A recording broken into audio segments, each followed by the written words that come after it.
Hello, fellow travelers. Welcome back to Respawn Station. My name is Kandula, and today I'm joined by a little robot called Nick Sivak.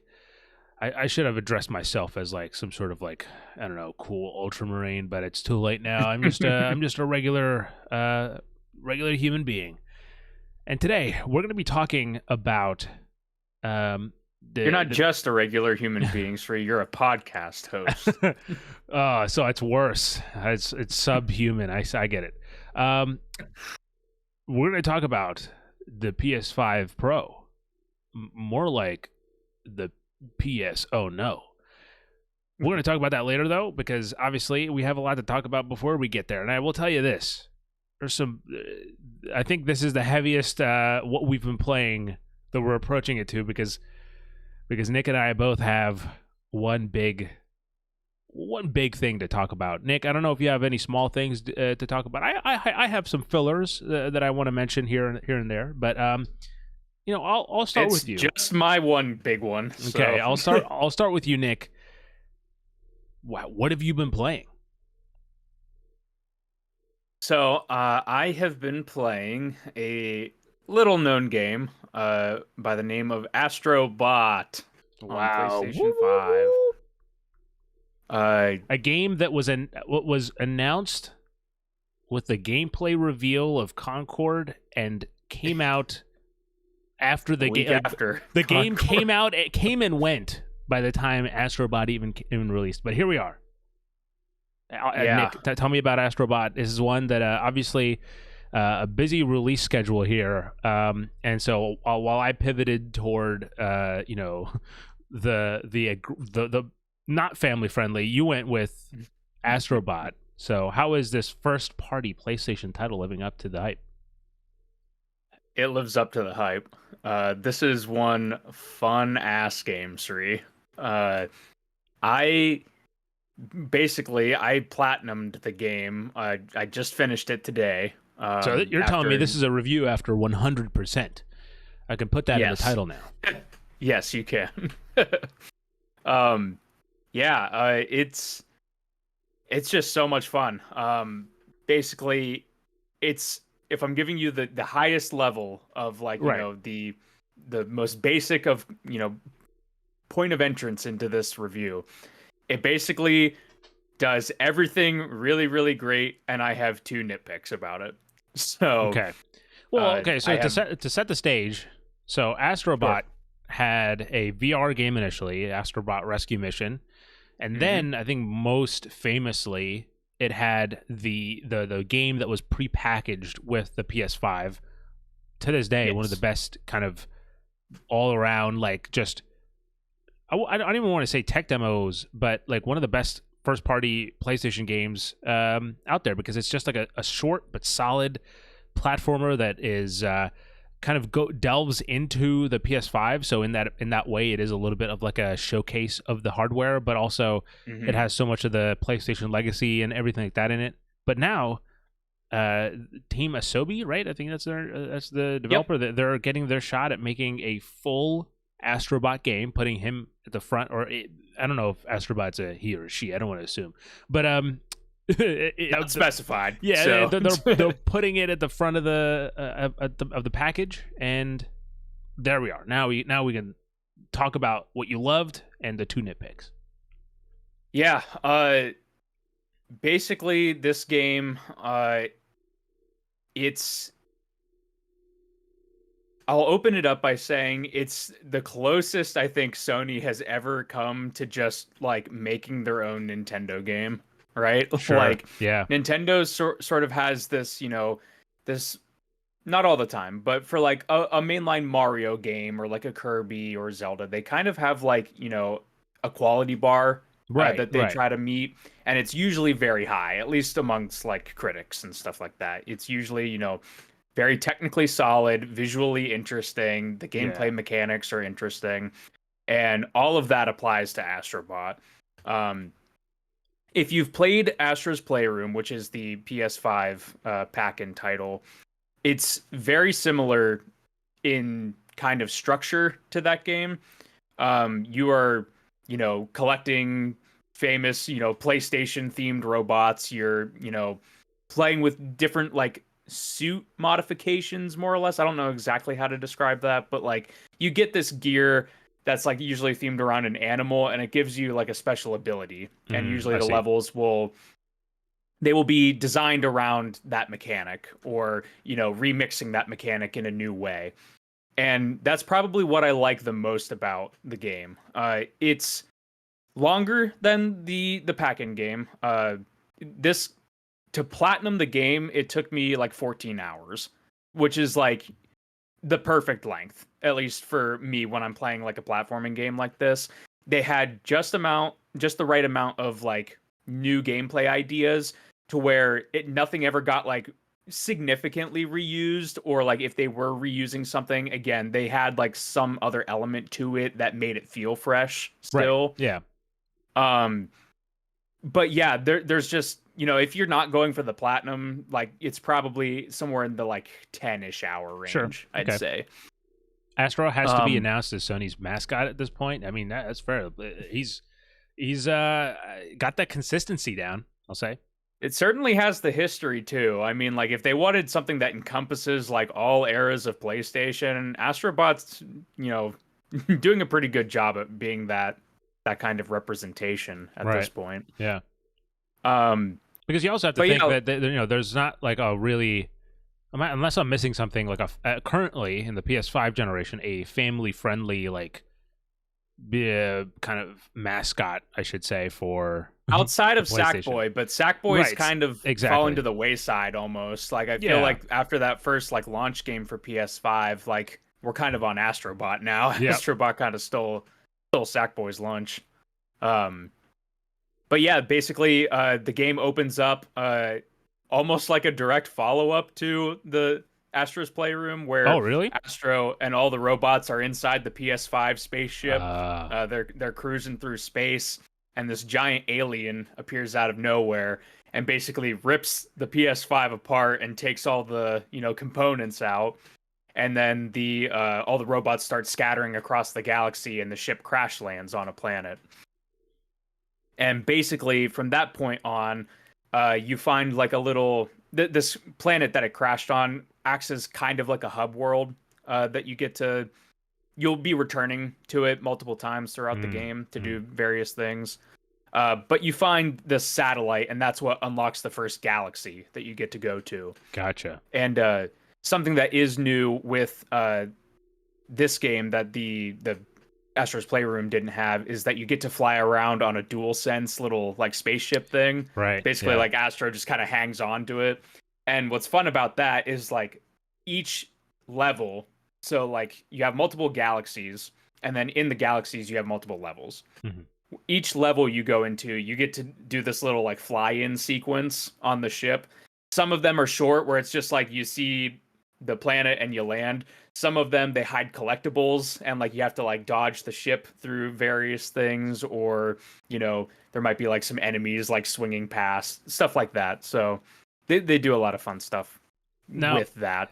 The part of kind of what I was saying earlier, AstroBot is kind of like a tech demo. Does it kind of break out of that mold? Is it more than just that? Because and also as a follow up to that, like, is it still showcasing all of those like like the finer details with like the the adaptive triggers and the haptic feedback or whatever the Sony's terms are, which we'll get to later this episode. Yeah, it still has all of those hallmarks that you would expect from Astro's Playroom. The haptics are like incredible. The triggers, they have a lot of different abilities that play with those triggers. When you're controlling the ship, it's using the gyro in the controller. So like they really, it's a showpiece for not only the visuals, but also those sort of like features that the PlayStation 5 has that a lot of the other AAA kind of studios don't really use that much. You might get, some soft like haptics or like the triggers usually the developers will use, but yeah, they're absolutely sweating every single little thing that your controller can do.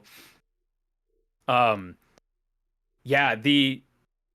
to answer like your question more directly, I would say it does move beyond just being like a simple tech demo. Like Okay. these mechanics definitely are a lot more thought out and they're a lot more interesting. You know, I do feel like with Astro's Playroom, because it was so new, it does get kind of like lumped in with that tech demo kind Right. of feel. Yeah. But these actually like, you know, you'll get a new power up. We'll use an example. There's these a power up where you get these boxing gloves. I think they're like frogs or something like that. And they have like springs on them. So you do a bunch of punching and stuff. And where in Astro's Playroom, that might be like the only thing you do with those. They find other ways to give that same power up new abilities throughout the game. So while you could use it to punch enemies, you can also use it to grab certain items and throw them. You can also use it to stick to a structure and fling AstroBot like a catapult, basically. So they constantly find new ways to kind of give these mechanics depth to where like I do feel like it moves past just being like a simple tech demo and they're actually like interesting and involved game mechanics. But yeah, like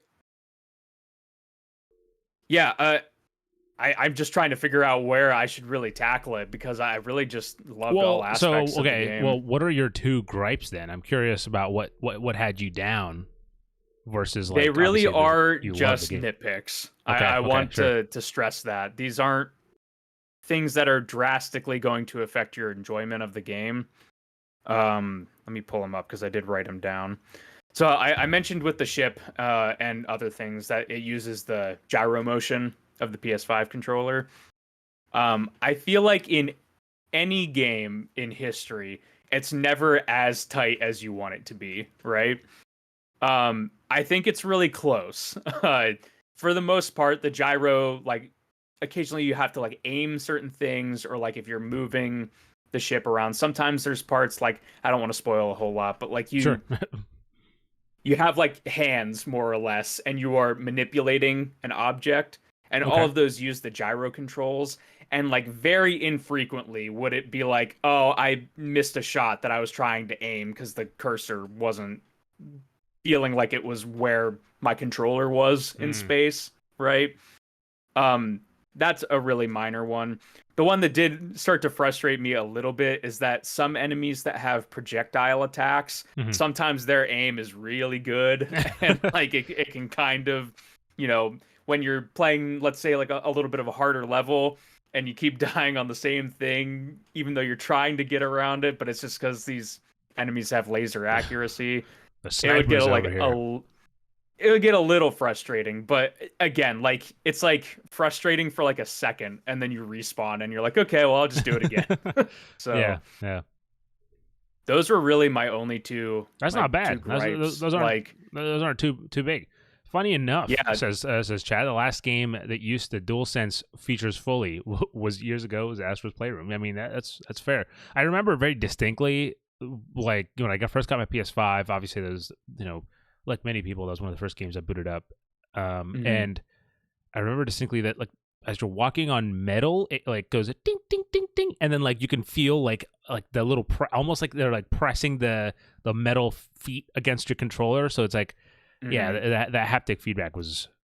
There is an extremely satisfying haptic feeling in this game where there's a bonus level where you jump on top of an armadillo and you like kind of roll around on it like while you're moving, and you jump it into these platforms that are made of spikes, and it's the most satisfying feeling that you're describing with the sound design it's just like ding, ding, ding, ding, ding, ding, ding, as you're like rolling over it with this metal ball. It's so satisfying. And that's a big part of the game too, is the animations, the sound design, the music, like all of it, the haptics, all of it kind of come together, and it just feels like so satisfying for like a platformer, right?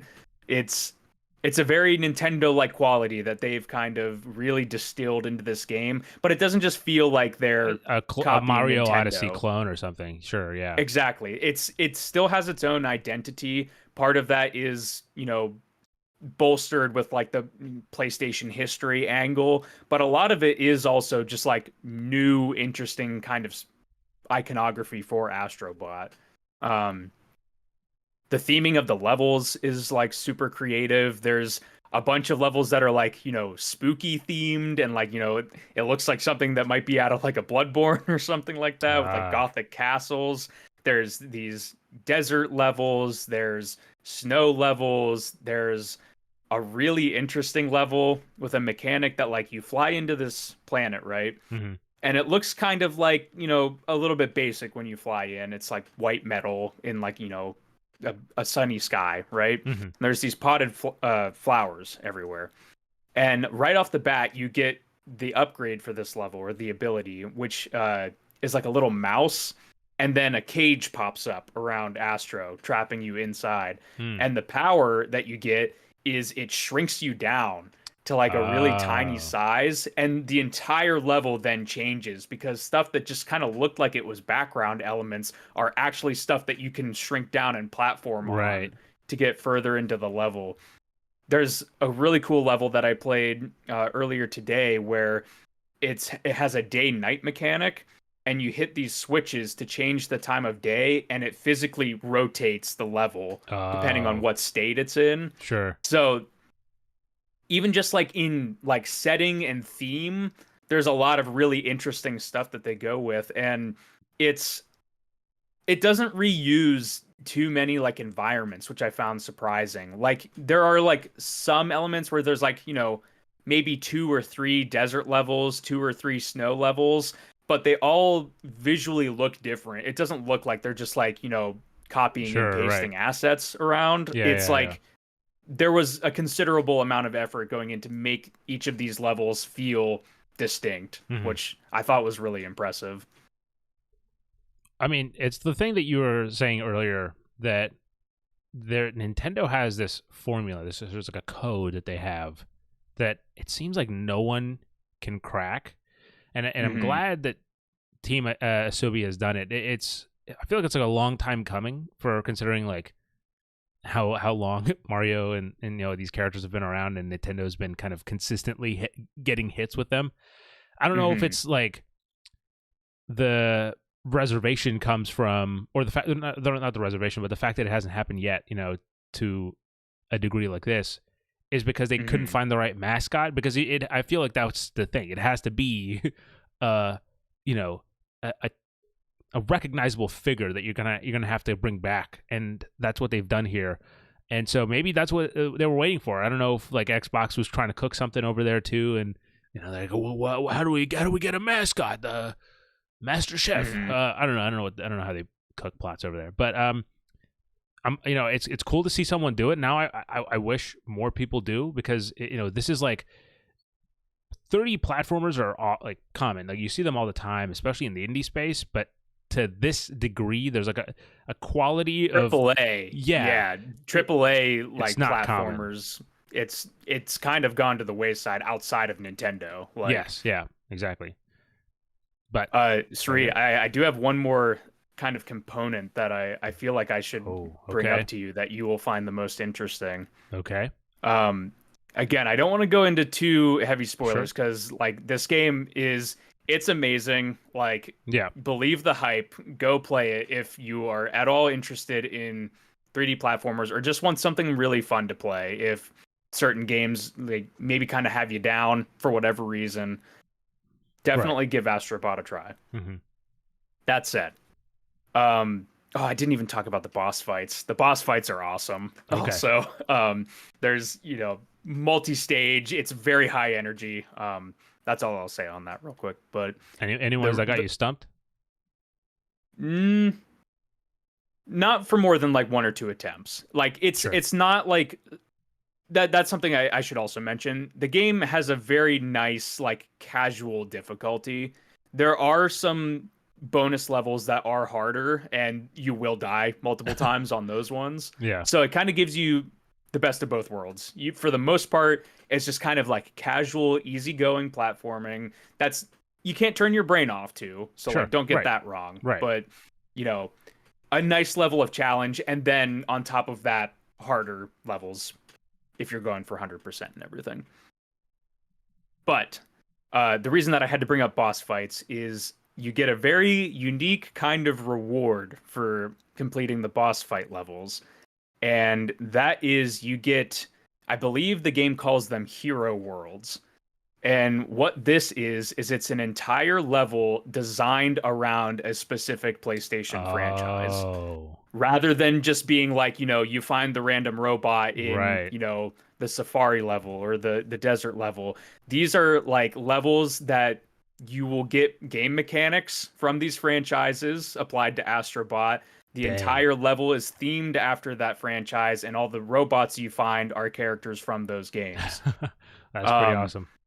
And it's really cool. I do think some of them are better than others. Sure. But all of them do have like unique aspects to them, and they really kind of adapt these games into AstroBot style in a really fun way. I'll give 2 examples. Okay. I'll give the earliest 2. The first one you do is themed entirely around Ape Escape, which is it's not a franchise that I'm super familiar with. Like I know the basic idea of the game. Yeah. I was not expecting Ape Escape. But yeah, you basically, it opens up, you get the net from the main character of Ape Escape, and it makes AstroBot look like the main character, and then the robots that you're collecting in the level are all the monkeys. So you go around and you get to swing the net, and like you have to chase them around and capture them all. And then the second level is based on God of War. Ragnarok, and you get the Leviathan axe, you get to throw it and call it back, it gets to freeze enemies. They have like puzzles throughout the level where you're freezing platforms and stuff. So again, I don't want to spoil too much on that front, because it's definitely a really awesome reward you get, and it's kind of like the bow tie at the end of a galaxy, because basically once you finish that, you get the part for your ship back, and you get to unlock like the next galaxy to go to. So now you've beaten the game, obviously. Like we said, this is Nick's review after 100%. So at the very least, you're saying play it. But is this something that an easy platinum? Is it? I mean, you did it in a few days, but just in general. You get most of the way there just by playing the game, and like if you're going through and finding all the robots, which you want to do because it's just fun to play and fun to find these robots. You're fully exploring. Like if you are fully exploring each level, you will pretty much be finding everything that the level has to offer. The one thing that you might get tripped up on are secret exits, which are also a thing in other platformers, where usually there'll be a hidden part of a level, and when you find the secret exit in this game, it will take you out of the level, but it'll also unlock a new level in a like secret galaxy, basically. Some of those secret exits are like, they cause me to pause and be like, man, where is this? Because they sometimes have you do like things you wouldn't expect to unlock them. Right. Again, it's nothing that it's like too crazy or anything. But yeah, to answer your question, most of it, like I think by the time I was like starting to go like do my cleanup stuff, like I was already at like 80% trophy completion. So the rest is just like doing like, miscellaneous tasks here. Some levels have like a unique thing in them that will give you a trophy. Like there's one where, there's a basketball hoop, and if you kick a basketball and get it in the hoop, it's a trophy. So there's stuff like that are sprinkled in a couple of the levels, but it's by and large, it's a pretty easy platinum. Well, there you have it, folks. Platinum AstroBot right now. Go out, get a copy of AstroBot. And obviously it's still a little early to say sales-wise how it's doing. I hope it sells well, though, because like I was thinking about it earlier, and I was like, I think this is the most fun I've had with a Sony first-party game in a while. Sure. And it's also the perfect like storm of where I like to be with games, right? You kind of alluded to it earlier, where we didn't know this game existed like 6 months ago. Yeah. It was like back in May or whenever they announced this game. You and I were both reacting to it, and we're like, wow, that looks like a lot of fun. It's out a couple months later, and it's like amazing. Like this is exactly where I want to be with most games, and so yeah, I had a smile on my face from start to finish. Hell yeah. You know, before I get into the big the big boy of the discussion, I will say that you talking about that basketball thing is one of those.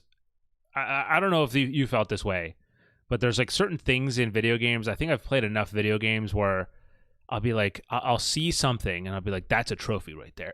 That's got to be a trophy. So there's one of those moments in Blood and Truth where there's a table that has a bunch of crumpled up papers on it, and there's like a little like basketball net, like a desk basketball net, and I was like, I have to make this. So I sat there for like 3 minutes just fucking chucking him and like they respawn and I kept missing, so I just kept chucking at him I was like, it's a numbers game at this point.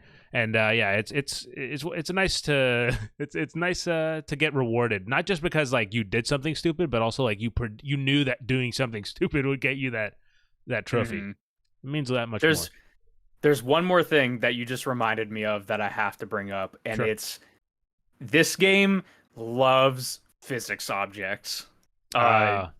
It is something that's so noticeable when you play, where you're just like, why don't more games just go crazy with physics objects? Like, there's areas of the game where there'll be like leaves everywhere, and if you do a spin attack, you're like kicking like hundreds of leaves on the screen. Little like gems, little, sprinkles in one level that were just kicking around. Like, they throw physics objects everywhere in the game, and the frame rate never buckles. It never buckled for me, even like if I was, kicking up hundreds and hundreds of these things with like particle effects and everything going off. So that's also like a fun little thing that they threw in there. So it has another similarity to Nintendo first party titles in that regard, because somehow it performs so well. They're like, how is everyone not performing this well? Exactly. Since sort of like a benchmark almost. Now, what else? Okay, so again, I'm gonna keep before I want to get the small stuff, the small fries out of the way. I've also, last week I talked about Creed Rise to Glory. Last week I'd already finished the campaign. I was playing some free play, but then after I was doing it for a little bit, and I was like, you know what? I think. Again, it's one of those things. I think it's a perfect storm of. I repeated what you said. You said perfect storm, so now I had to say perfect storm. Of it's something that gets me moving and is like a physical activity, but at the same time, it has trophies. So like I'm motivated to do certain things. So there's trophies in the game for just beating all the fighters, in a career mode or free play. But then there's another trophy for each fighter that is to beat them on the champion difficulty, the hardest difficulty. And I was like, you know what? I got nothing better to do. So I'm going through these. You're already familiar with the mechanics. That's the time to do it, rather than a month from now. Right. So I was like, naturally I hopped in and I started kind of like with the small guys, and then I went to the final person I had left, who actually was not the final, like the hardest person. Like I had beaten that guy. It's a guy in the middle that's named something Rhino Reynolds.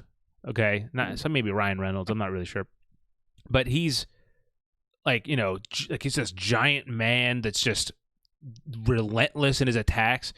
And I roughly play. I don't like to overexhaust myself, so 30 minutes per session. And so it took me the first session. Played for 30 minutes with this guy, got smoked every time. I was all right, that's done. Came back the next day, 30 minutes, smoked every time, drenched in sweat. Heart was fucking 150 beats per minute.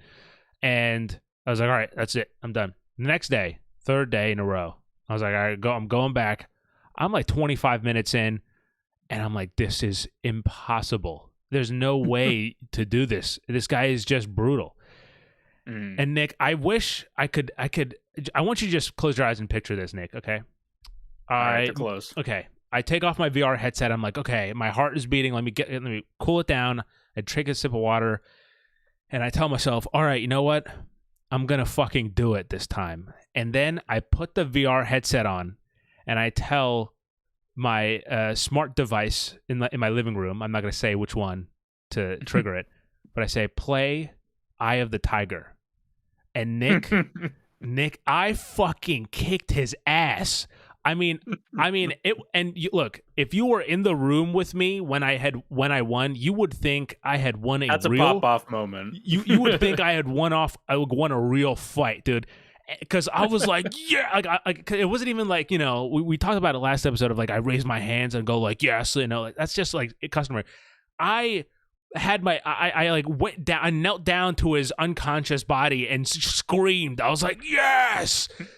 Oh my God. And it really reminded me that and one of the strongest things about VR that I've experienced is that it gives you especially games like this, it gave me like the sense of reward that I don't think any other game can really give, because it's not even like that, obviously you would know this better than me. You play Elden Ring.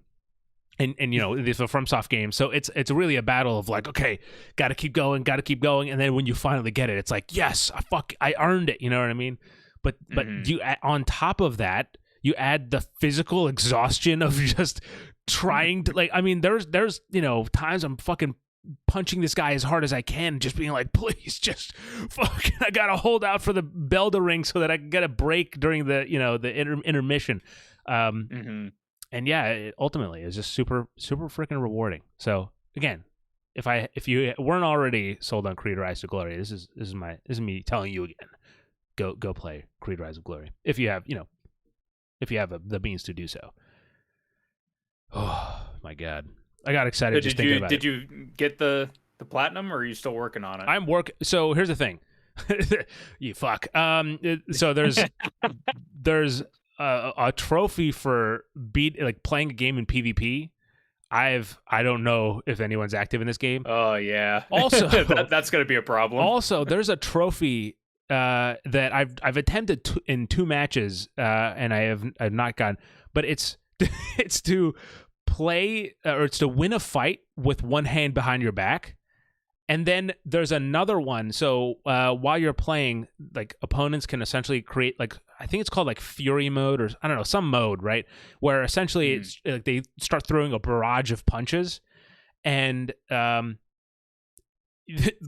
trophy is to block every swarm. It's called a swarm, and it's the trophy is to block every hit in a swarm with one hand. So like fucking like Ip Manning it, dude. So that's.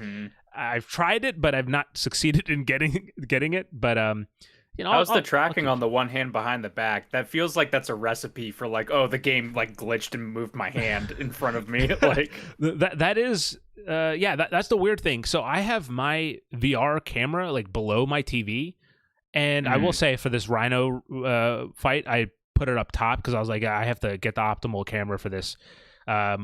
But yeah, it's a little weird anyway. I don't know if it's the PSVR or like I don't know if it's a hardware or the game not working well. I'm not sure how it works, but the if you like, you have to put your hands up in front of your face to block. And there's times where, and the PSVR headset has the lights on it too.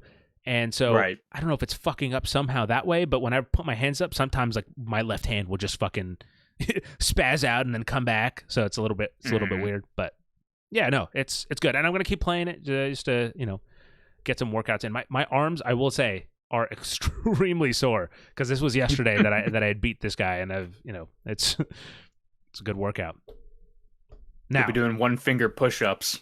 Yeah, any time now, man. Anytime. I'm actually just I'm actually preparing for the Respawn Station beef. Like at one point, like Austin's gonna say something on Retrograde where I'm like, yeah, fucking bitch, and then I'm gonna challenge him to a boxing match, and that's really what I'm preparing for here, I think.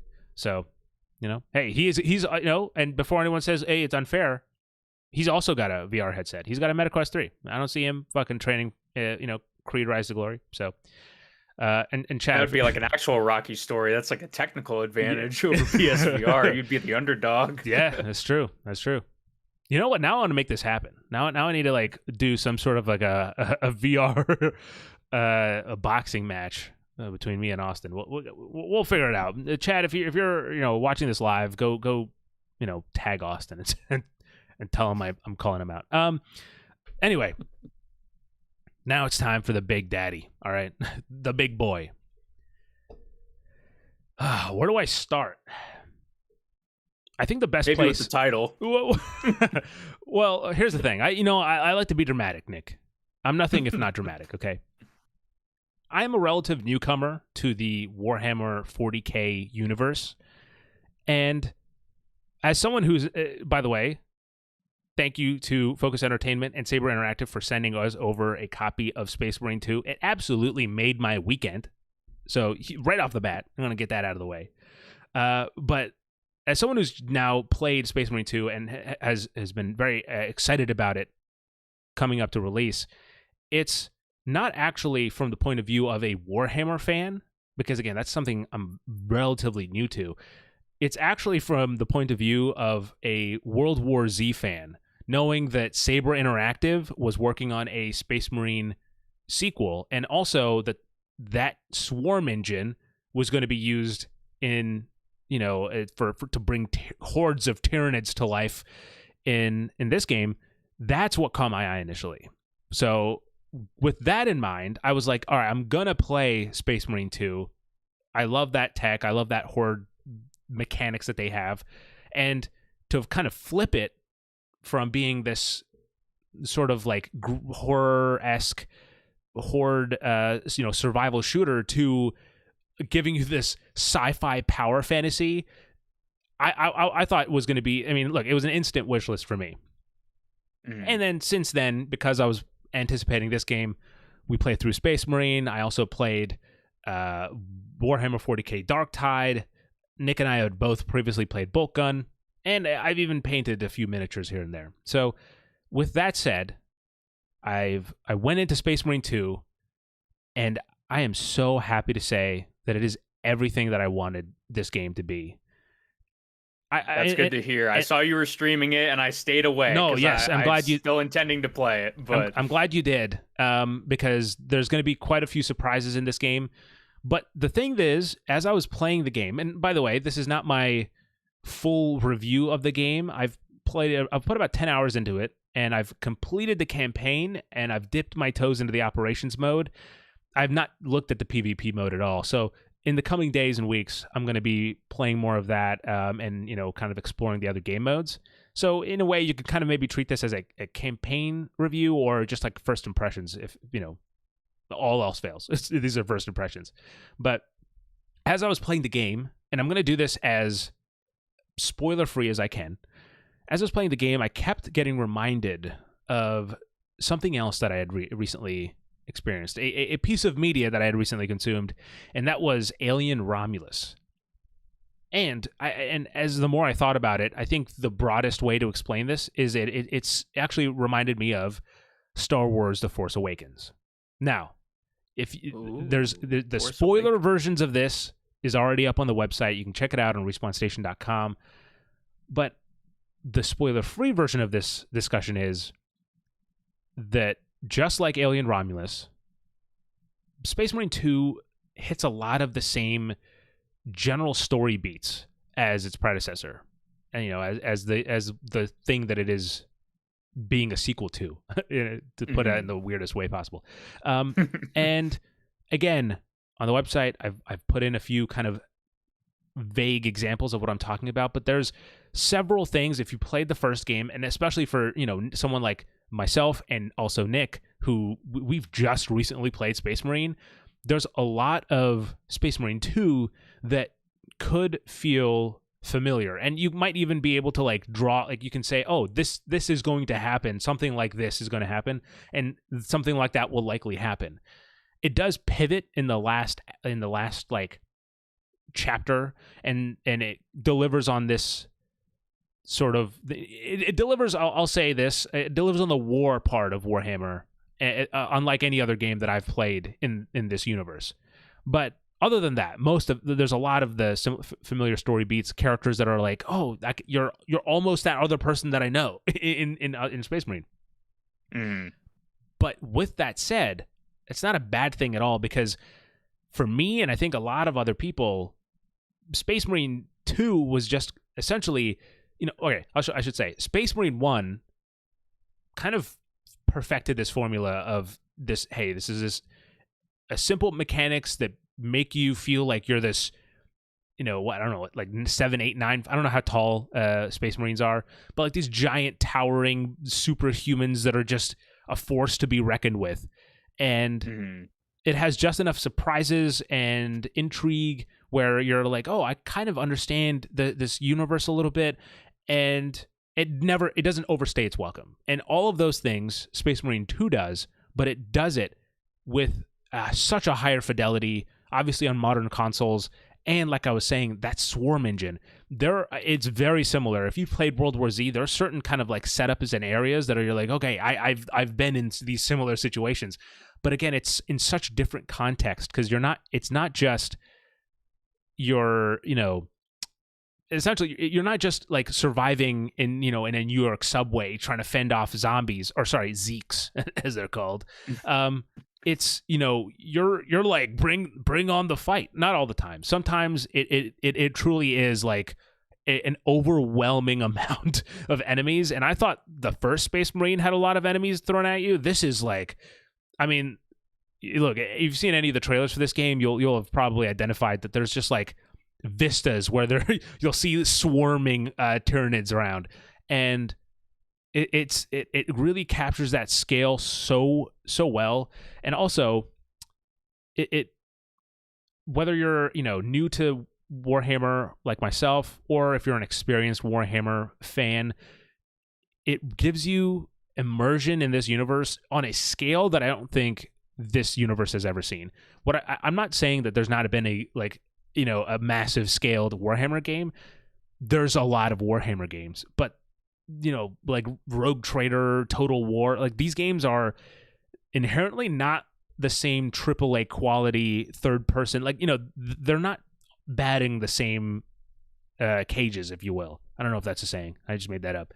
But they're, Space Marine 2 has a production quality and a level of cinematic kind of presence that I have not seen in this universe before.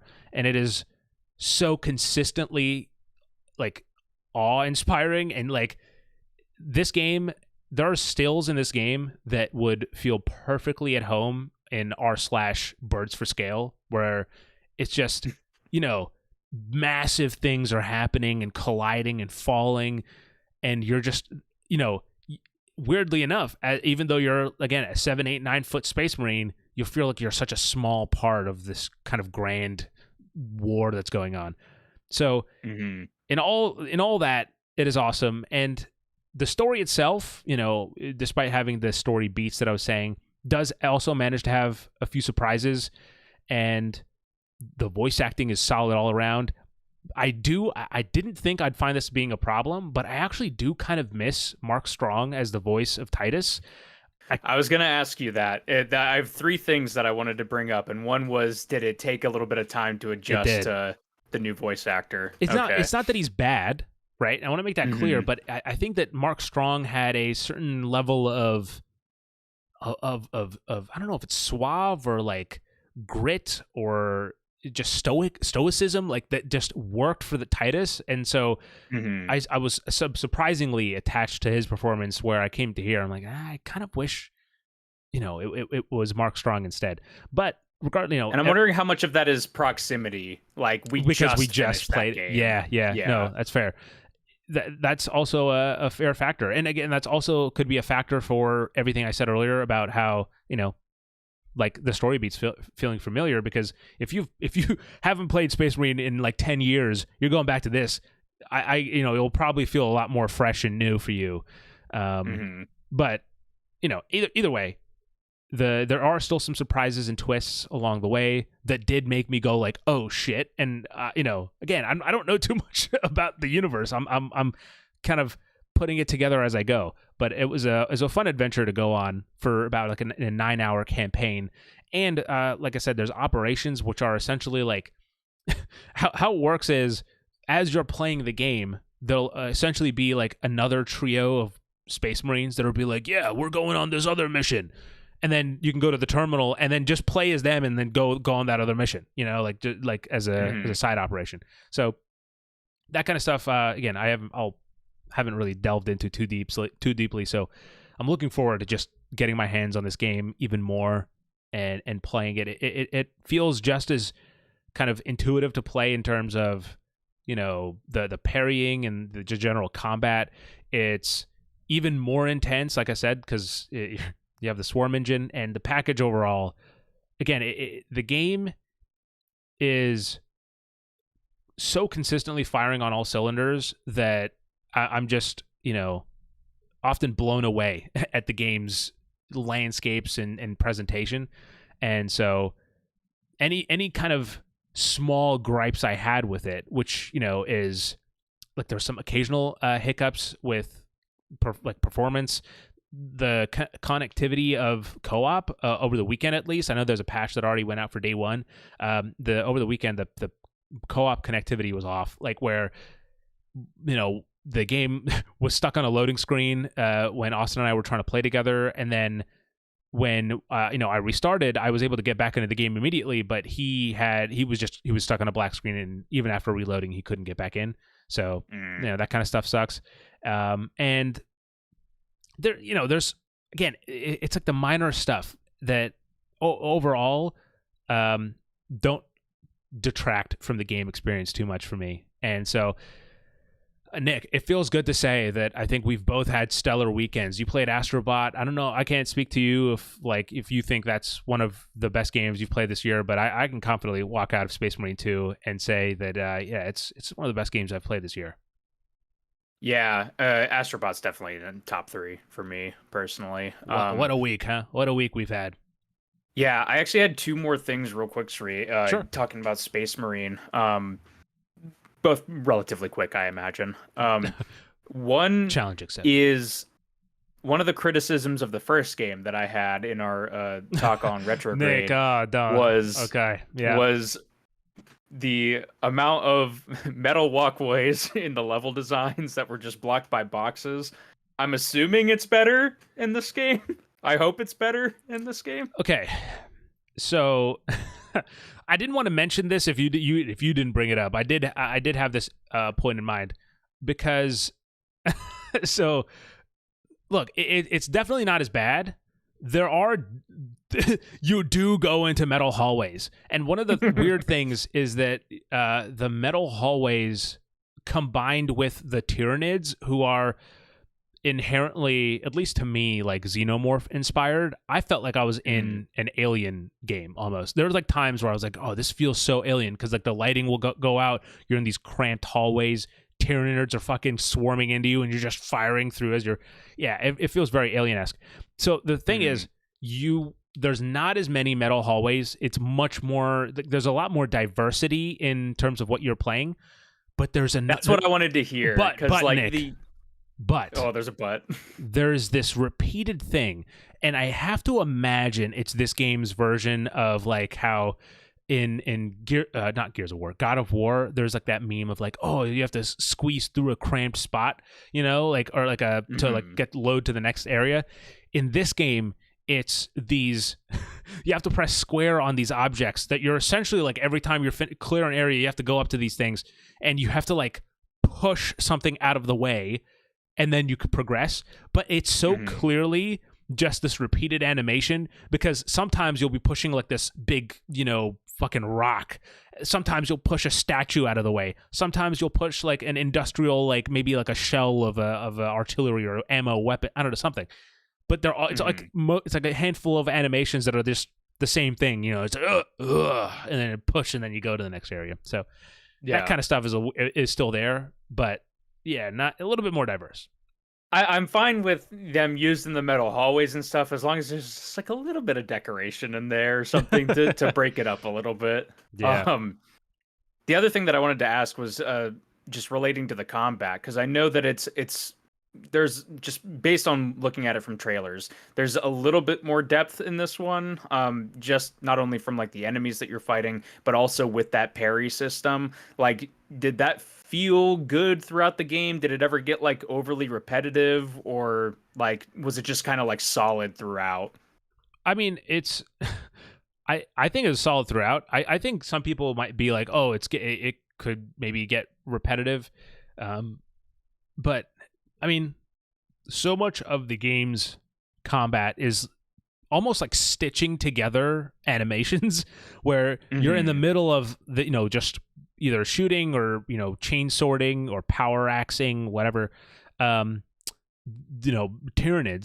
And while that's happening, you'll see this blue mark that comes up that you can parry with. And that starts this animation, and it's one of a few different animations, so it's not like you're not watching the same kill animation over and over again.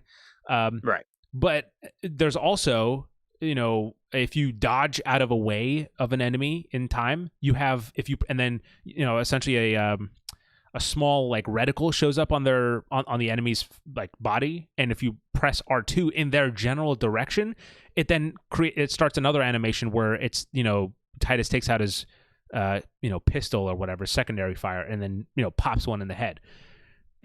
Similar to Space Marine, if they start pulsing kind of, right? This is in Space Marine 1, right? If they start pulsing red, if you go up to them, you can do like a finisher move that gets you health, right? Yeah, that's in the first one.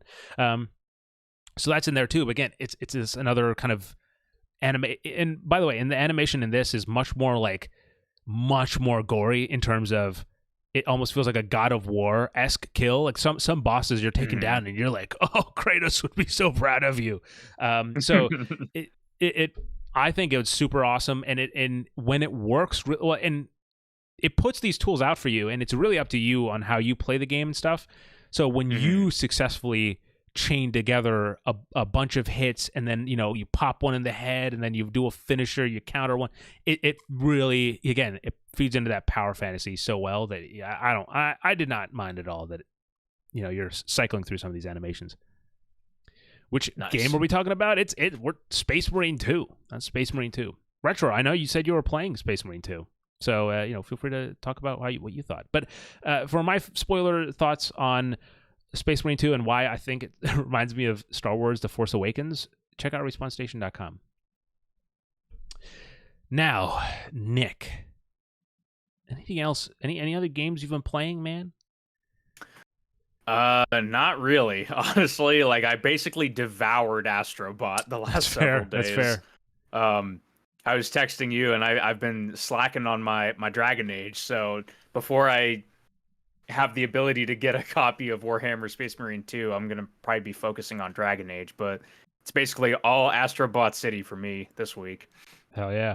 I will say I got back into. I also took a break from it to essentially beeline Space Marine 2, and I went back to it yesterday. And look, I don't know if I don't feel like I'm rushing per se, but man, I feel like I'm on pace to set some sort of like record for this fucking game, because I'm not even 20 hours in, and apparently I'm almost done. Not almost done, but like I'm a few hours away. So I think I'm gonna land somewhere around the 20 hour, like maybe I'll say the 23 hour mark to finish this game, which I think is not at all I thought this would be much longer. I'm not sure how long to beat, like what that quote says for this game, but yeah, I'm looking forward to getting close the deal here, and see what it has to say. And it's also weird because like I took a break from Dragon Age to again, like I said, to play Space Marine 2, and there's times I'm like, oh, this kind of reminds me of Dragon Age. But yeah, I digress. I'm only 4 hours in so far. Really cool how it makes you feel and look cool. Yeah. Sorry. I read that fucking wrong. They really know how to make you feel and look cool. Yeah, no, they got it down to a science. I really hope we don't have to wait another 13 years for a sequel to this game. And again, I'm not going to talk about how they end or anything like that, but they definitely leave room for something, like the story to continue. Titus can certainly keep telling stories. So yeah, I'd be curious to see where this goes. It's one of those things where, yeah, I'm not going to talk about Space Marine 2 anymore. Right? You stop getting me off this distraction. Okay, stop distracting me. I have also, along with Dragon Age, returned to Kena Bridge of Spirits. I have, again, I'm juggling multiple games again. Would you believe? I was so confident like 3 weeks ago. I was like, oh, I got one game to play. I'm all good. And now I'm like, between all these games, and there's another game which comes out tomorrow, which so I'm not even going to mention it. That I have the code for, that I have not unfortunately been able to boot up yet, but hopefully soon. Speaking of, I do want to say, on a side note, totally unrelated, not at all talking about the game that I was just talking about, the second episode of Cozy Cooldown is out, and it's all about Caravan Sandwich. I talked about this game on the inbox. Some people seem to like it, so you'll be happy to know the game comes out tomorrow. Would you look at that? Coincidence. Anyway, with that said, Nick, let's talk about some of this news. I feel like there's something is going on in the news. Something. Yeah, there's a couple things. It was a bit of a slow week from what I was looking at as far as headlines go. Yeah. But I just gushed about it for a little bit, so we can briefly mention that AstroBot is confirmed to be getting free DLC later this year, in the form of a speedrun mode and some new VIP bots to find. So those would be the like PlayStation franchise ones. So there's not 300 VIP ones, but there are 300 hidden bots to find in the base game. So it'll be interesting to see how many and what franchises get added into the fold that aren't currently present. There are some notable ones that are missing from PlayStation history, but we'll see about that. Just some fun free additions. Who doesn't like that? This one I thought would be interesting to talk about, Sri. It came out recently that the Crew 2 and the Crew Motorfest are going to be getting offline compatibility at a later point. Yeah, and Crew 2 is like $1 or $2 on Steam too. So if you got, if you don't have it yet, this is your chance to pick it up. This is notable purely because the first game did not have offline compatibility and is now delisted and unplayable, more or less, as far as what I know of the situation. No, you are correct. The first game's is gone. I guess people made enough noise to actually get Ubisoft to consider adding that in, which is good, because these games deserve to be able to be played for longer than, a decade when they decide to turn off servers. It really is crazy to me sometimes, this like, I get the live service thing, but then and it feels like to me almost every time this happens that it's like this, high up like executive order that from people who seemingly don't understand how this works, because like I would imagine a developer wants their game to be playable, period. Like, right? Like, just, not server based, just even if it is server based, have some sort of offline mode so that the game is inherently playable at some state. And yeah, these games release and they're like, yeah, you have to have constant internet connection. If you don't, you're screwed. And then when the games go, offline, it's like, oh, the game's gone. You can't do anything about it. So I'm glad. Yeah, it's one of the few times where the pressure seems to have paid off, for in a good way. Yeah, for sure. The other kind of bit of news, I figured we would touch on a couple of updates with Concord. Concord, obviously in the news cycle a lot the last couple of days / weeks. Basically, you and I were talking about questions on Secret Level, that new TV show from Amazon and Blur Studios. They had a Concord episode in the works that's been announced, and apparently that episode is still planned to be released. I figured that would be the case, but there was a toss up. Maybe Sony would want to, wipe the slate clean with all the Concord stuff for a while, but that is still on the way. The game is now offline and apparently has been removed from PSN accounts, so you just can't access it at all. Crazy. Yeah, there's like this, I've seen from a couple people online, there's screenshots of like the page that says like Concord was taken offline at this time and has been like removed from your account or something along those lines, and it's just like, that's a little weird. Yep. And people wonder even if why you did get a refund for it, like, why we still... need physical media, Exactly. And it's funny you mentioned that, because on the secondhand market, physical copies of Concord started skyrocketing. Oh, would you believe? Shut down. So originally the MSRP on that was $40, and I saw at least a couple eBay listings for 80 plus. So now, depending on what they end up deciding to do with Concord in the future, that might be an interesting piece of PlayStation history. If you can find it at any of your local stores, if they haven't been like pulled from shelves or something. Oh man, yeah. I'm hoping something happens with that game that's worth not worthwhile, but yeah. Mm-hmm. Everyone wants that super rare platinum. Yeah, I bet, dude. Right. Jumping off clips for it. I will say that the trophy I got for beating that Rhino guy, I think it was like ultra rare. So. Nice. I know I'm achieving something that other people can't. At least that's all. At least that gives me some solace. It's such a weird thing, right? Like, you and I get it because I wouldn't say we're both like hardcore achievement people, but I think we're actually both on the same exact level of of the spectrum, mm-hmm. where we're into it, but we're also like not gonna platinum every single game that ever is opened on our PlayStations. Mm-hmm. And yeah, like I get it the same way though on certain games where it's like, oh, only 1.6% of people have this, so I'm exclusive now. And that's what's great about a real gamer. PSN profiles. I don't know if you have I don't know if you use PSN profiles at all, but like, seeing the rarity of games that seeing the rarest trophies you have, which now I'm curious if this trophy is one of them. But there's another thing where it shows you like the people the first people in the world that got that trophy as well.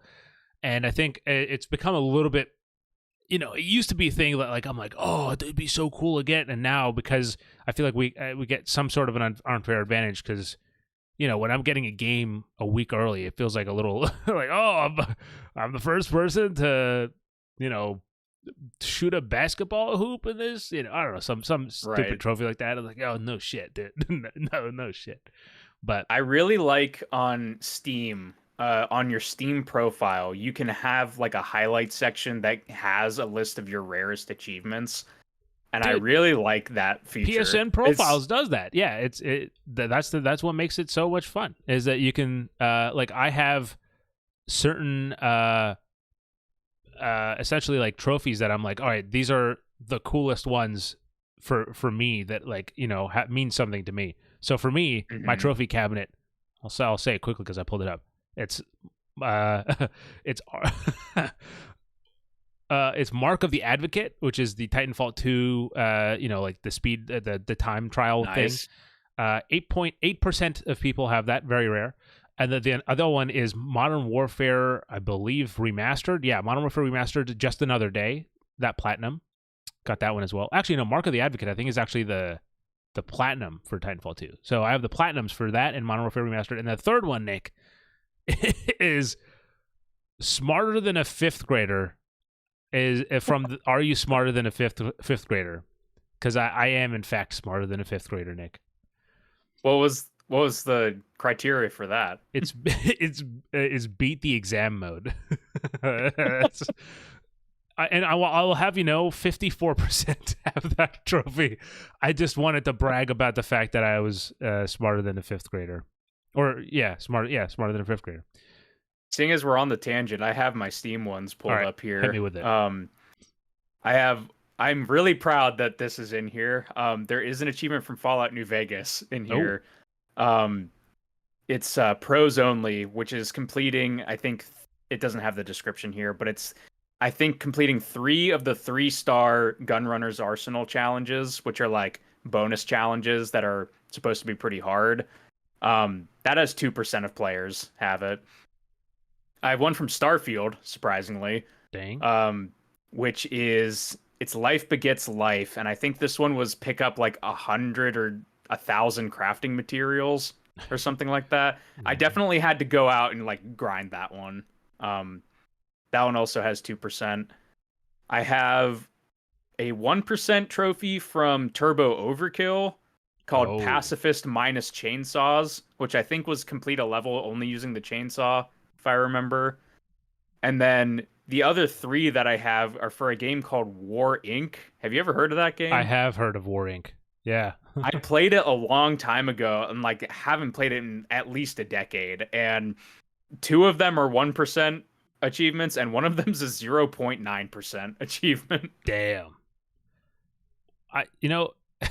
I was curious because you're reading your list about again, PSN profiles, my rarest trophies, which by their rarity is ultra rare is the rarest, and then very rare is the second rarest. And dude, my ultra rare, all right, I have 1, 2, 3, 4, 5, 6, 7, 8, 9, 10. Nick, guess how many of these 10 ultra rare trophies are from the game Black Ops 4? If you're making a deal about it, I would say either 4 or 6. 10. It's 10 out of 10. Every single very rare ultra rare trophy I have is from Black Ops 4, dude. I don't know how this is possible. I don't know if people are just not playing this game, but like 2% to 3.25% is the width of this meter here. I mean, honestly, I played that earlier this year. I can't even really remember getting a whole lot of achievements. So maybe they are just like weird ones that you don't naturally like get if you're just playing it the first time like I did. Like I think I got one for beating like the little campaign thing, but some of these it's not even hard, it's just like stupid, and you'd have to look at the trophy list to do it. Like these are the rarest, right? This is 2% and 2.07%. It's in Voyage of Despair, spend 5 consecutive rounds in the cargo hold, and then in Voyage of Despair, take every fast travel path in a single game. That's it. Anyway, I digress from that. I'm sure we could probably do a whole episode on trophies and stuff. But we should. Yeah. That sounds like fun, honestly. So, with that said, let's continue. Is there anything else big on the news? Because that was all I really came up with. I mean, there wasn't a whole lot that I was saying that would really prompt some interesting or sidebar discussions. Well, ladies and gentlemen, earlier today, I carried the mail up the stairs to the goddamn station so I can curate a list of 6 games for your pleasure, because this is the inbox. Nick, 1 through 6. Which of the games would you like to see me talk about first? 2.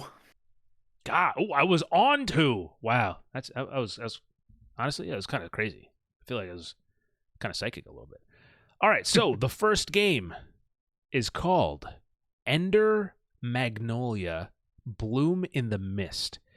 So this is from Binary Haze Interactive, and it is a sequel to the hit Metroidvania Ender Lilies, Quietus of the Nights, which sold over 1.5 million copies worldwide.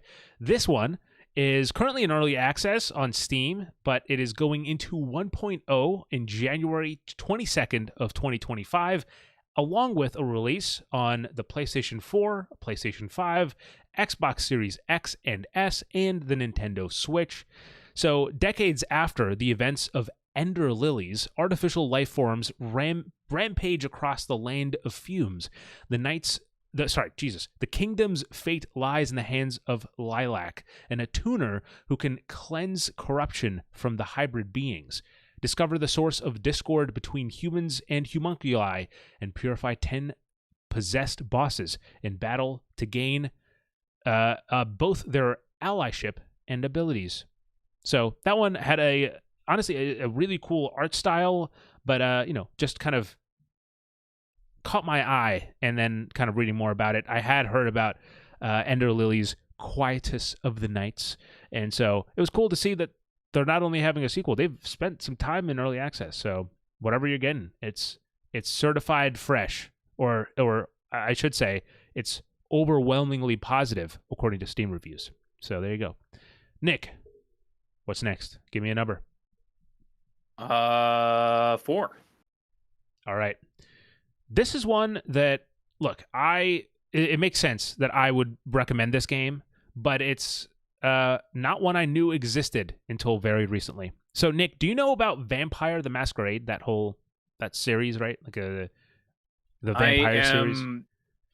You know of its existence, I should say. Yes, I'm aware of Vampire Masquerade, yes. I know that vampires exist. I've personally only played Blood Hunt, which is the battle royale that they had for it, set in that same universe. But the thing that I found so interesting, so Dear Villagers and Draw Distance have announced Vampire the Masquerade Reckoning of New York is out now.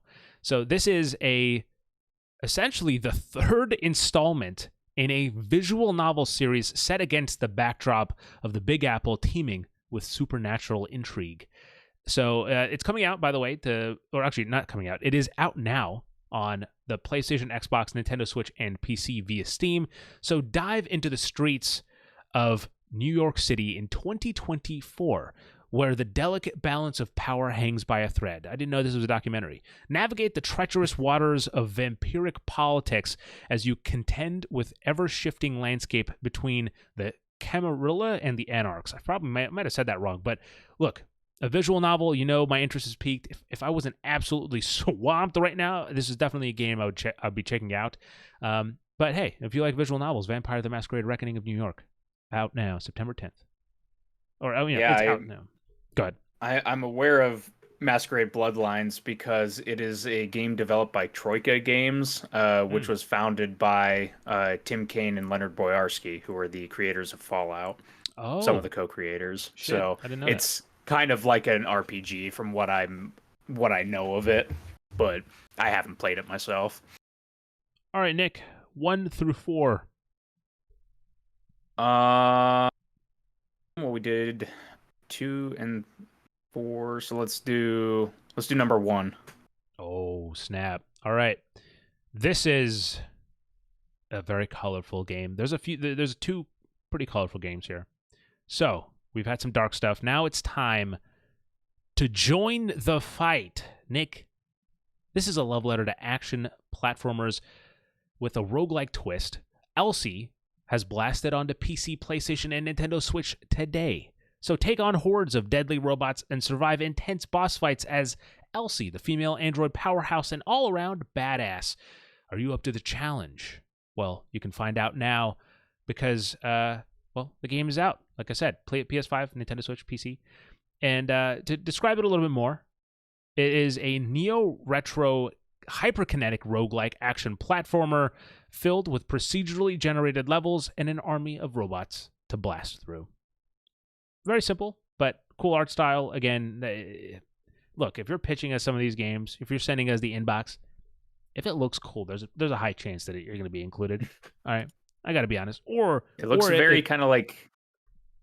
Sorry, I didn't mean to cut you off. No, I was just going to say, it makes me like if I can ask Nick a really provocative question, that also will probably likely get it on. But yeah, what were we saying? What does it remind you of? I was just going to say it looks very Game Boy Advance. Yes, in aesthetic. yeah. Mm-hmm. And hey, they say tons of replayability. So if you want a good investment, go there. Nick, 1, 2, or 3? 3. Oh my God. What have you done, Nick? You've brought us back. to the edge of sanity. That was a dramatic reading. So, Edge of Sanity is from publisher Daedalic Entertainment and is developed by Vixa Games. It is essentially how would I describe it? I guess I can go to see what they say. Actually, that would probably make it easy. But I mean, for me, just from the looks of it alone, it's this sort of dark. I don't want to say Lovecraftian, but definitely has like a strong visual palette. It's an So here it is. Set in the unforgiving lands of Alaska. Again, another documentary game we have here. Edge of Sanity is a Cthulhu-inspired. Okay, I was right. Lovecraftian. 2D survival horror game. So uncover a disturbing story while madness claws at your mind. Lead a group of survivors and explore, scavenge, and survive together against untold eldritch horrors. So that, honestly, Lovecraftian stuff just always, piques my interest. So it's an easy one.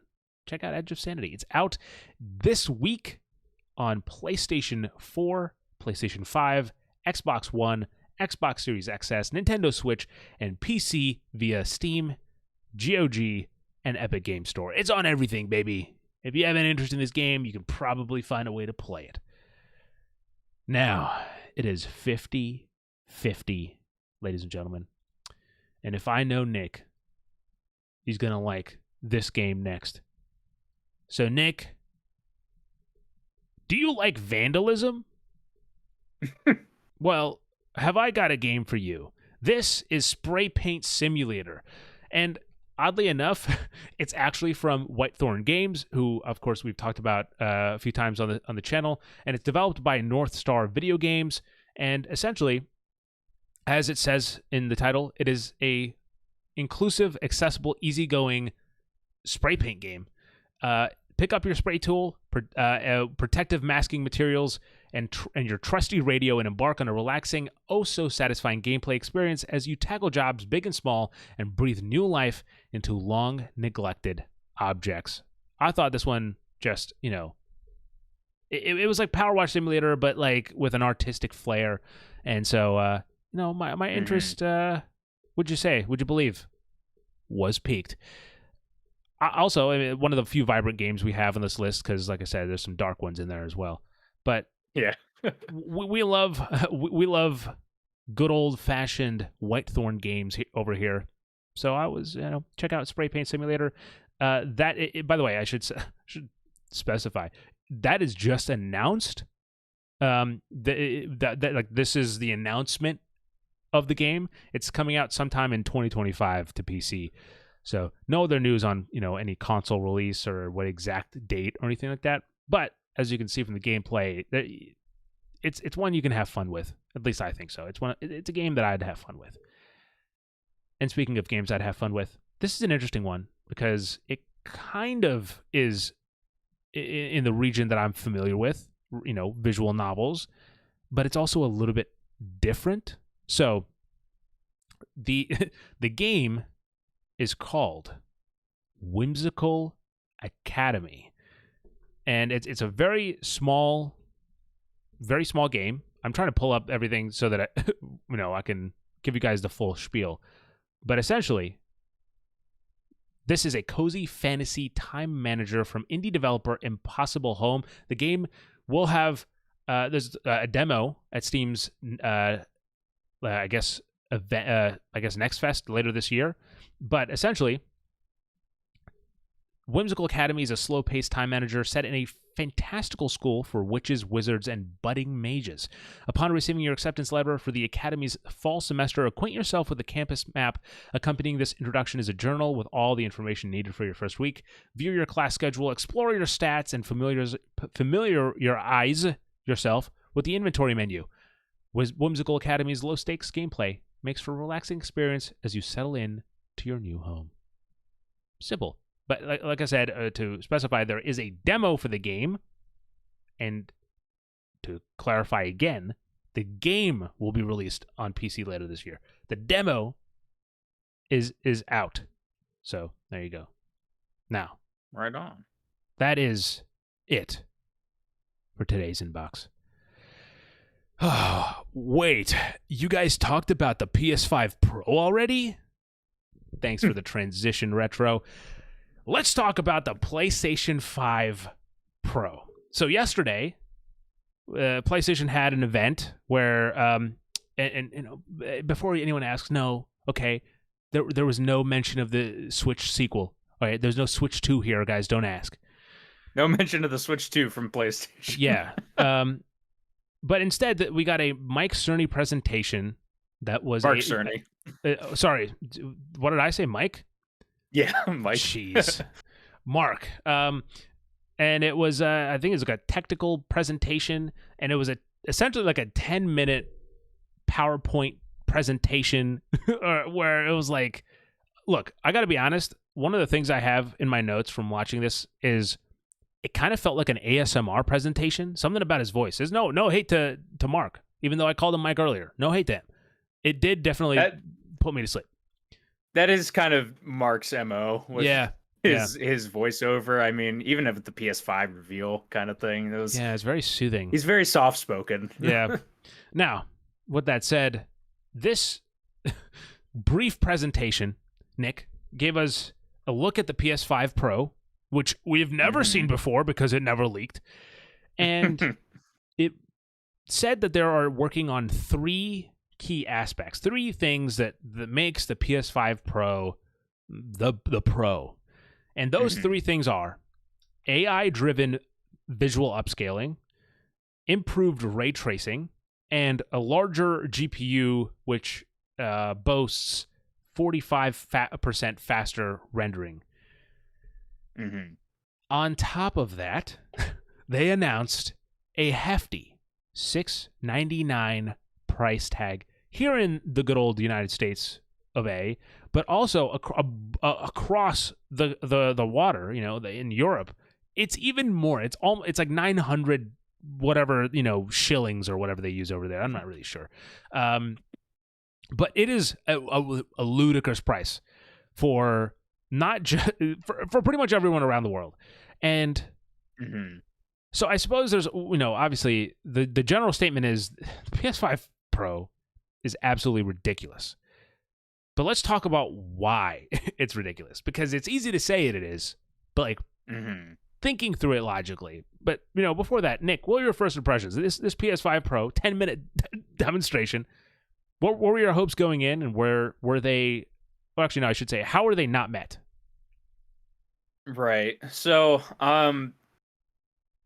basically, we mentioned before the different core pillars that the PS5 Pro is going after, right? You know, increased rendering, you know, AI upscaling, all that stuff. That is to service kind of the core, like, tenant that Mark was talking about, was trying to narrow the decision making between like graphics mode and performance mode, which is what, you know, a lot of games utilize right now. On paper, I will say, it's not a bad thing. That's a good pitch. Yeah, like, you know, a lot with a graphics mode, you get a nicer looking image, but choppier frame rate. With performance mode, better frame rate, less nice image. That's just kind of the trade-off that we've been, you know, used to for this past generation. Yep. So trying to combine the two, yeah, that makes sense for like a pro console. You get the best of both worlds. You get the better visuals and the better frame rate. Yep.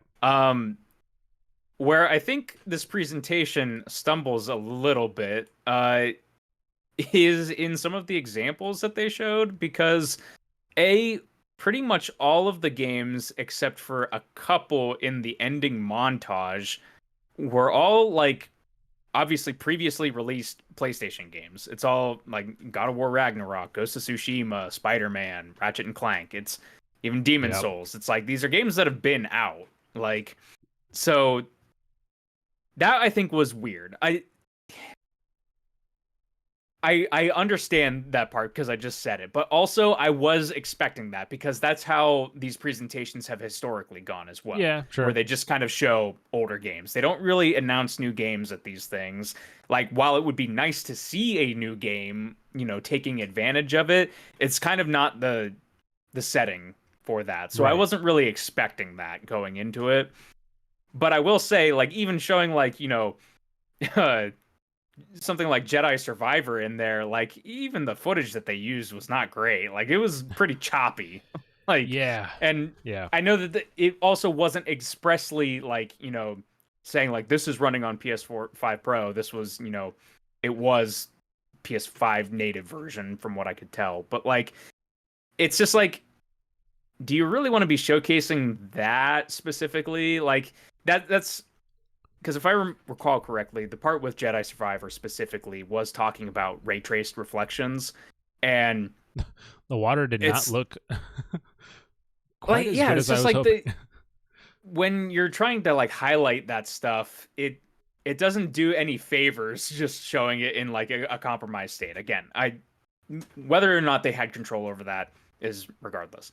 The thing that I think is probably the most telling thing of why we think that this is ridiculous, right, is when they actually are showing the differences. So they have, Last of Us Part 2, they show Ratchet and Clank, they show Spider-Man, where they have, PS5 native version in fidelity and in performance mode, and then PS4 Pro version. Yeah. And it is almost minute, the differences that they're kind of, showcasing here. Like Last of Us 2, I will give it that the frame rate was noticeably better in the PS4 Pro version of it. Yeah.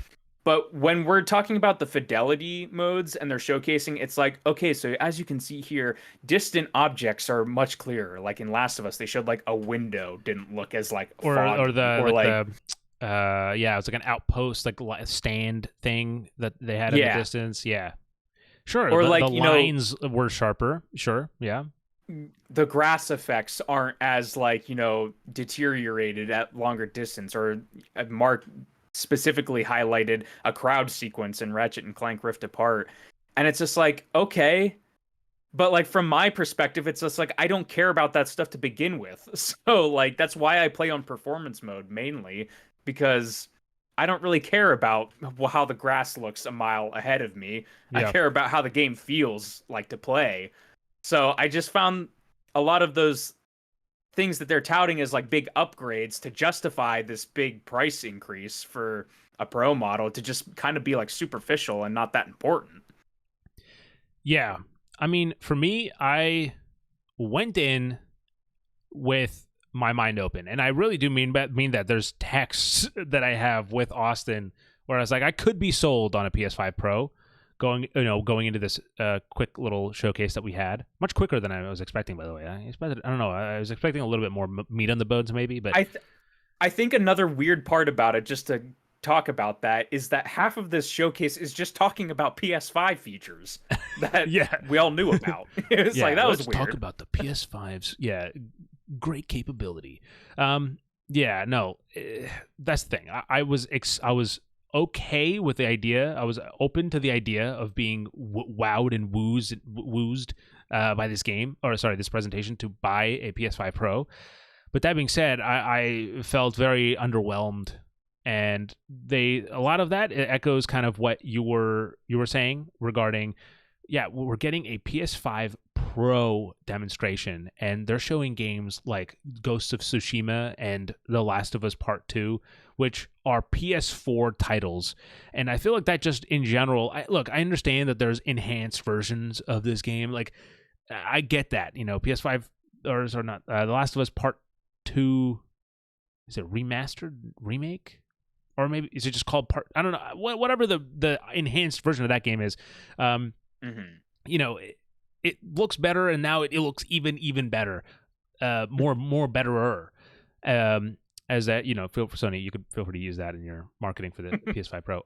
But I just think that there's not enough here that would warrant a PS5 Pro purchase to upgrade from a PS5 right now to a PS5 Pro. I understand, at least from what they showed, right? And so here's the thing. I will say that, admittedly, the PS5 Pro is just like the PS4 Pro is a niche product. It's for the fanatics. It's for the people that are like, I have to have the latest. I have to have the greatest.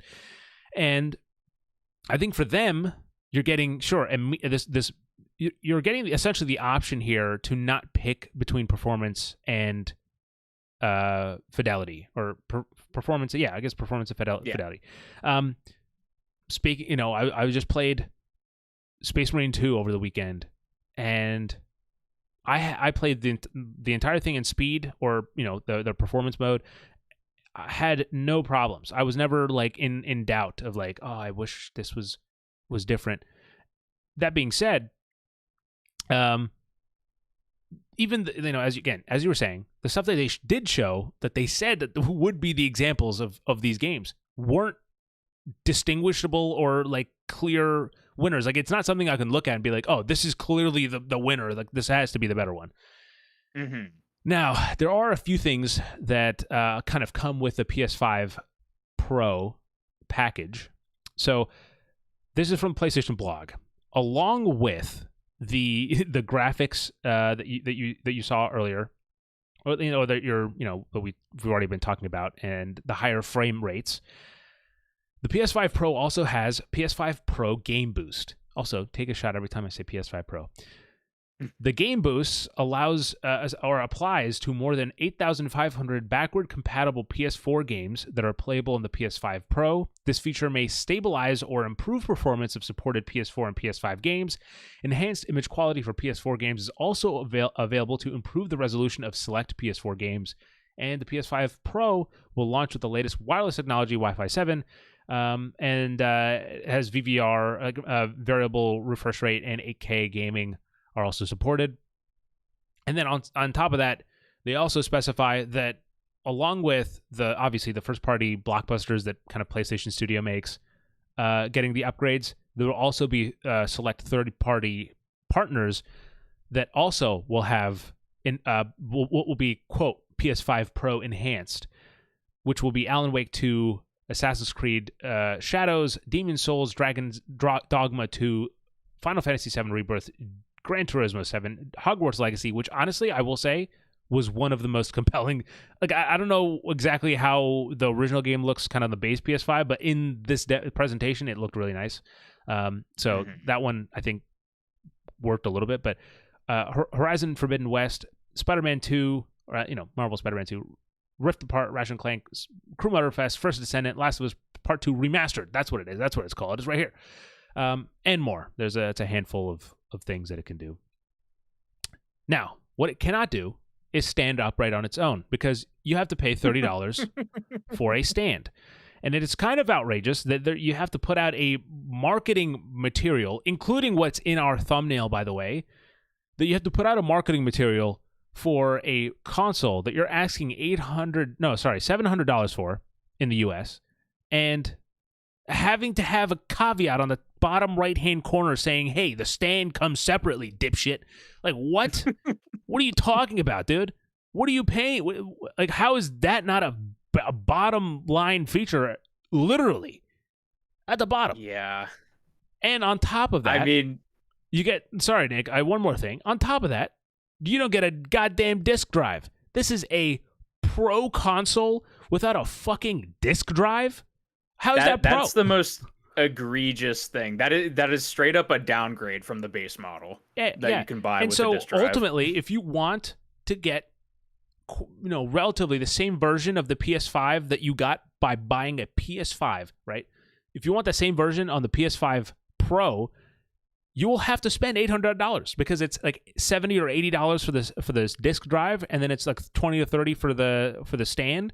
So yeah, it's that's before taxes too. Yeah. So it's I don't understand how you can pitch again. Totally get that it's niche. I don't understand how you can pitch it this poorly, where it's like even someone like myself who is I'm definitely a person who's open to being in the niche audience. Be like, what the hell am I looking at? I mean, I think they knew they had to get that information out, and I think it's very telling that at the very end is when the price pops up, and for like 2 seconds, and then it's cut to black. It's just like, oh, yeah, there's the price. Okay. Yeah. And look, we're out. we've talked about the graphics of video games quite often. I mean, our reviews, that's kind of like what we always touch on it, but I don't think there's enough here. There's not enough upgrades here that warrant an upgrade to a PS5 Pro, in my opinion. And I think even more than that, I don't think we're in a generation that, like, I don't think this generation needs this already. I don't think we needed to get to a PS5 Pro in this generation. The PS4 made sense, right? Like, to essentially have a more powerful, like when I believe the PS4 Pro had like HDR support and stuff, so like stuff like that was actually like kind of big and again niche, like to that audience, because not everyone will have the ability to take advantage of HDR and stuff.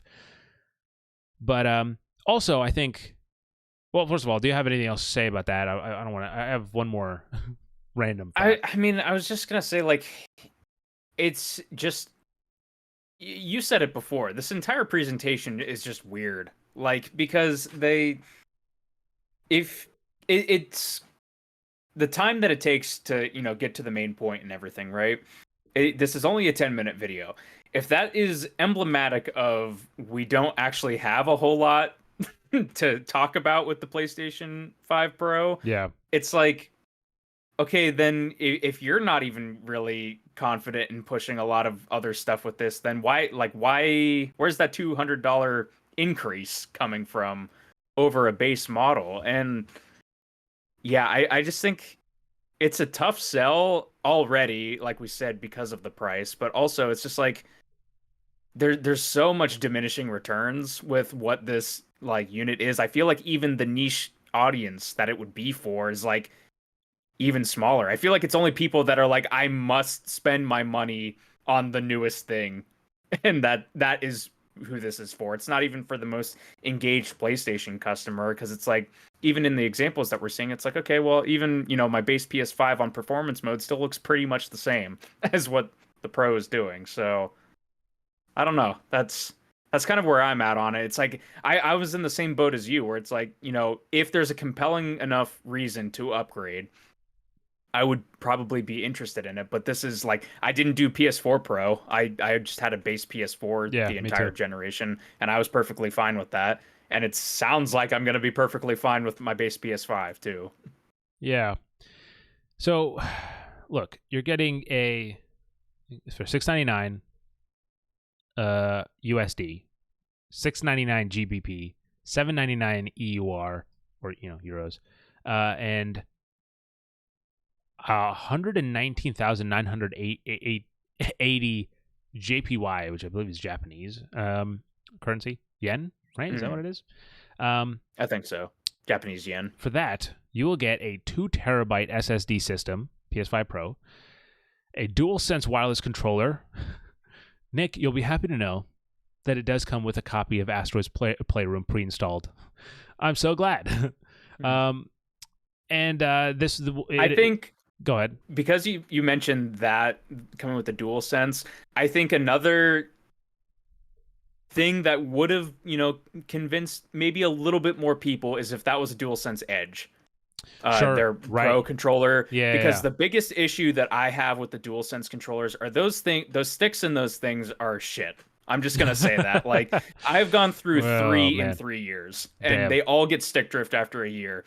And like, the prospect of being able to switch it out like the Edge lets you do is nice, at least, so I don't have to spend an entire now increased price on. Dude, I heard that AstroBot has essentially a place where you can accurately see the stick drift, because it shows you like your kind of control in real time. So yeah, if you want to check out AstroBot. Yeah, I'm not a fan of the DualSense controller as far as that goes, but that at least would have been something to be like, hey, you're also getting our Pro controller with the Pro system.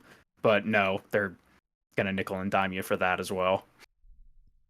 So the PS5 Pro comes out November 7th, 2024, so just in time for the holiday season. It'll be available to pre-order later this month in September. But the ultimately, though, my biggest takeaway from this is that, man, this absolutely blows for the next console generation. Because if the Pro version of this new console is a discless system. And also, you're getting, same thing with the Xbox. Like, correct me if I'm wrong, but I'm pretty sure that their upgraded, like, 2 terabyte white system is that diskless as well, right? Or am I wrong? I believe so. I think it's digital only. And so it absolutely sucks that you're kind of have to go with this diskless version, or have to be charged with more money to get a disc compatible version, or I don't think even the Xbox has that feature at all. And I don't want to give PlayStation the credit for being like, oh, at least you can put it on, because that's you know what, I think this kind of sums up my thoughts on this PlayStation 5 Pro technical presentation. I think this is the closest the gaming industry's gotten so far to an Apple event, which is fitting because literally the day before this PS5 technical showcase, there was an Apple event, and it's the same thing. You're comparing, like, this is 40% faster than the last thing that we made. It's this kind of like idea of an iterative console that's not actually like making a significant leap forward. When a system that is currently does not have, is not being bottlenecked, right? Like, this isn't the Xbox Series S that we're updating, right? This is the PS5. No one's having that we know of. No one's having problems with the PS5. No one's like, oh, we're having trouble getting games to run on the PS5. We don't even have enough games that are taking full advantage of these consoles' power, because there's an Xbox Series S and stuff as well in the formula. That's maybe kind of, that's the, adding the bottleneck to this kind of current pipeline of games. So, like, it's an utterly baffling, and I think this is PlayStation at their, like, they're too comfortable here. I don't know if it's like they're suffering from success, but it's like, this is the anti-consumer PlayStation that, occasionally rears its head every few years and be like, hey, I'm still here, guys. Remember me? I mean, obviously, people were sharing the PS3 launch memes like the second the price came out, and it stinks very much of that. Like, we dominated in PS2, so let's do it. We can milk this a crazy amount for PS3, but like. I was listening to Maximilian dude talk about it earlier, and like, he had an interesting idea where it was like, if they came out and said that the Pro, like, A, it had a disk drive, but B, this had like supported backwards compatibility, I think that would be a significant thing if too. It had, like, but it's just like PS1 to now or something. I don't know. Like, just give me one system to play it all. That would be something where it's like the $200 extra would be seemingly justifiable, at least for me personally. It would be like, okay, I could understand paying extra if you are, getting one dedicated machine that can play like all these backwards, all these collections people have, and, kind of reinvigorates like the retro gaming scene. Yeah. I think that would have been a easier pill to swallow. But yeah, it's exactly like you said. This feels very Apple, like, in every facet, from pricing to messaging. It's weird, and it doesn't even have the cool ass fucking like cinematography of the Apple events. So it's just like this, it's just Mark staring at me, whispering sweet specs into my ears. Anyway, I digress. That was the PS5 Pro. I don't think we're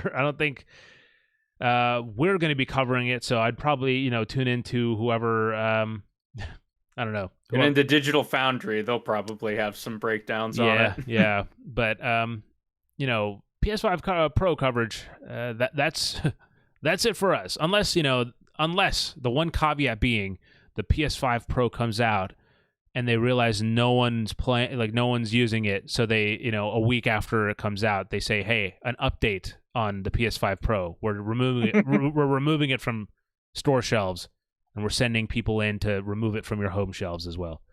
Thank you for your support. Yeah, thank you for your support. PS5 Pro will return when we figure out what to do with it. But that's I mean, yeah, is there, I mean, what else we got? I mean, what is this thing? Who's it for? I mean, hey, crazy people. Yeah, I mean, we kind of touched on it. That was just mainly for, instigating conversation about like, yeah, like who's actually going to buy it, and I think we pretty much covered that. Where it's just like I think it's just people that have a lot of extra money that they want to blow on new tech. Yeah, that's at least the read I get from it, because you and I are both, I would say, hardcore in the scene, and neither of us really see any incentive to get it. So, and it's almost like an extra fuck you for having a slogan, play has no limits, and then setting a $700 price tag. So I guess play does have a limit, guys. It's a pretty steep fucking limit. It's high. Oh my God. You know what? We have to end on a positive news. I think we should end with like this and try that, Nick. But because we both liked the games we talked about earlier this episode, I think we should do a counterpart. So you say if you like AstroBot, and I'll say if you like Space Marine 2. I'll go first since I know I sprung this on you last second. So if you like Warhammer 40K Space Marine 2, then perhaps try Horus Rising by Dan Abnett, the first book in the Horus Heresy series in the Warhammer universe. It was my personal entry point into the books of this game, actually, or of this universe. I actually finished reading the book like hours before I started playing Space Marine 2, so my headspace was like, I was locked in on it. But Horus Rising is the start of this very pivotal moment in the Warhammer universe regarding one of the Emperor's sons, Horus, and his heresy, as it might say. And it is interesting. I'm not sure, maybe I was reading into it, but I actually think that Space Marine 2 has some kind of, I don't know if references, but I feel like there's things I connected to more since I've read that book. So definitely check it out. It's I don't know how long it is off the top of my head, but it's an easy read. It's not too intimidating in terms of like, oh, I'm getting all this lore dumps on me. Dan Abnett is a really fantastic writer, so he manages to kind of, dip into some of these, like, the not lore dumps, but areas where you're like, oh, I'm understanding so much context right now about like this universe, and then he'll plunge you into this really cool action sequence. There's a sequence in this game, in this book, Nick, where there's a, and it's so Warhammer too when I say it. But so essentially, this team of Space Marines goes down onto this planet, and they're sending back transmissions. And the first transmission's like, oh, hey guys, well, we're good. We're exploring the planet. It seems to be good, habitable. It's like, hey, I think we've seen some like things kind of walking around, and then it's like, oh, they're here. We're fighting them off, but they're here. And then like the last known transmission was like, oh my God, we're getting overrun. Do not come in here. This planet is murder. And then they name the planet Murder. The planet is called Murder. And so it's these fucking, it's Space Marines and then Primarchs, which are like, like the heads of the Space Marine chapters and stuff, going to fucking war against these just ravenous spider fucking beings, and on a planet called Murder. It's crazy. It's fucking crazy. So I come back to you saying they named the planet Murder. Yeah, that's all you really need to know. Just simply use the thermocol in which it comes packaged. Example of Indian sugar. Jeez. Well, all right, Nick, it's your turn. What do you got for me? So I will basically say this: if you like AstroBot and Mario Odyssey, I'm going to highlight a game that I talked about a couple episodes back, which was Pepper Grinder that I played earlier this year. That I feel is also maybe a little bit getting slept on this year, but it's a really fun 2D platformer, so it's not quite 3D like Mario or AstroBot, but it does get a lot of mechanical depth and throws out a lot of new ideas with this central drilling mechanic. And I think that there is a little bit of overlap in terms of satisfying sound design, satisfying level design that both of those games go for. So if you're looking for another good, solid platformer, definitely give Pepper Grinder a try. Hell yeah. Well, ladies and gentlemen, with that, we come to the end of yet another episode of the Respawn Station podcast. Another week, another episode. Thank you guys so much for watching. So far, I will say, we've been keeping up with our regular shows, so head on over to watch.respawnstation.com. Every week, we'll have new episodes and highlights from this here podcast. I apologize, by the way, for any technical...